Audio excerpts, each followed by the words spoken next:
கம்பளி ரொம்ப இதமா புசு புசுன்னு இருக்கு. நாம குளிர் அடிச்சா கம்பளி போத்திக்கிறோம்.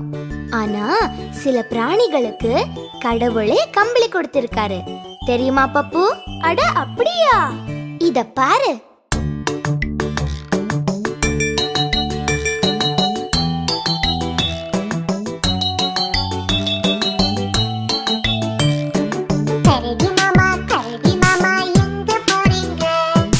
காட்டு பக்கம் வீடு விட்டு அங்க போறங்க.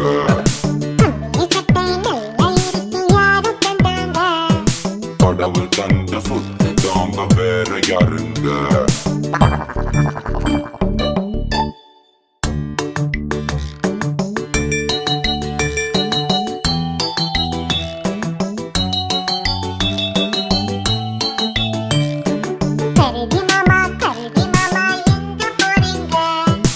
காட்டு பக்கம் வீடு விட்டு அங்க போறங்க.